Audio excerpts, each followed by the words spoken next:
Delo, man, thank you for joining me, man. Tell me about your most recent project you just dropped. I just dropped "Take Me Back," produced by my boy Pug Tunes. He did the whole tape. I like the whole vibe. It kind of all went together. Me and his work go together. He used a lot of samples and some of the deep tracks that people like to hear me on. So I called it "Take Me Back" because that's what I started doing, man. Like rapping over samples and just that soulful shit. A lot of people were skipping over. Like that's what I figured was my style. I just took it back to that, man. Yeah, the tape has an actual groove to it. Yeah. I think a lot of people don't know, like when you get beats from different producers, it's kind of like all over the place. But when I jammed it from front to end, it had a certain vibe. Like I can play it back to back. Is that why you chose to work with one producer? Yeah, man, and just try to do it simple and yeah, a lot of it's not always easy to do that, because a lot of producers might have a style sound and it just sounds like that all the way through, just like okay, same kick, same whatever, but it's not always easy to do that either. So it's kind of easier to grab something everywhere and kind of sound different, but like, oh yeah, my tape's different, you know what I'm saying? But to have one person make every beat and then it all meshed together and it don't sound like everyone made the same beat, the dude made the same beat, it's kind of hard to do that, man. Yeah. What about your next project? Are you working on something right now? The next one, we ain't titled it yet, but this joint here, man, is very musically inclined, man. It's live instruments all on there. My boy Carlos produced everything. Not that many features. I got Paul Wall and Killer on the track. Some R&B people emerging on the scene. Like I like to find that raw talent, and stick with that, man. How do you manage to keep your quality high? Like from Grace, to hood politics. Yeah. Even your last mixtape, they all have like a Perfect Black was alive. Yeah, well, they all have a what? No, I'm saying they all have a classy, like you can tell that you thought about the artwork or everything looks like it was well thought out. Do you have your hands in the pot and all that stuff? Got to put your hands in the pot and work with everything across the board, so you'll be satisfied with everything. You won't be surprised by things like the artwork, mixing, the arrangement of the music. It all has to make sense to you, because you're gonna be the one having to explain it to anybody doing the interview. You know what I'm saying? So you would be like, hey, what you meant when you did that at the end, that little skit? What did you mean? You have to know all that. That's my perception of it.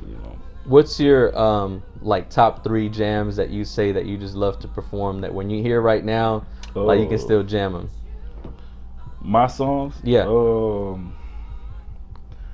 Payoff, Parallel Park. So many joints like are just kind of like doing, man. Like a lot of people be wanting to hear "I Swear for Lord" when I perform. Since I dropped this last tape, but I'm gonna have to say lately, man, ain't nothing real been coming around here lately with Scotty and TL. Yeah, that song probably is my biggest single song because we pushed it like a single at one particular time and it had like 200,000 SoundCloud views on it when we put it out. Like, that shit went off. I remember when I heard that song, I listened to it like in the mornings, like a couple mornings. Like it just made me feel like real good. Like, do you just have to catch the vibe in the studio, or do you kind of just catch the vibe? Like that was a joint me and him worked on. Did he come to Houston? Yeah. Where'd y'all shoot the video at? In Atlanta. That's what's confusing me though, because we shot it in Atlanta. I think I sent him that joint because we knocked out another one in Houston, but Mookie was on there. Mookie Jones was on there, so I don't think it was that time he came to Houston. I think I told him I had something for him, and I sent it to him, and he sent it back. Yeah. He sent it back from the A, and then we shot out to the A and shot the video in the Bluff, and it came out dope. I've seen you out of town, performing and stuff like that. I know you've visited plenty of cities in your lifetime. Would you say that Houston is your home, or would you mind maybe Houston living will somewhere always be my home, man. But I've traveled around, and man, like they fuck with me in Detroit, man. Shit, St. Louis, L.A. The A was showing me love. Shit, New York showed me love, man. You know what it is, so. Yeah, it's just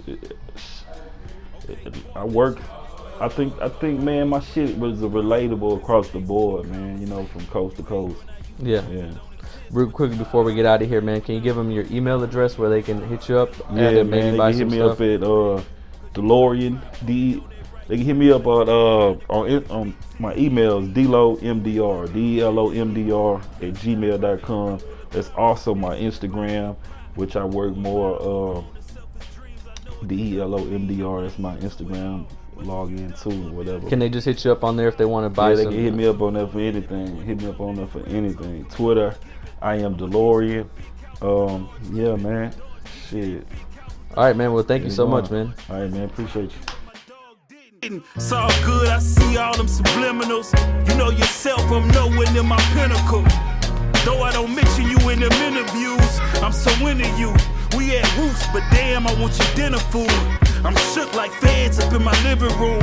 I'm rough around the edges and you my centerfold. My rider asking me where I finna go. I couldn't drive without your names on the rentals though.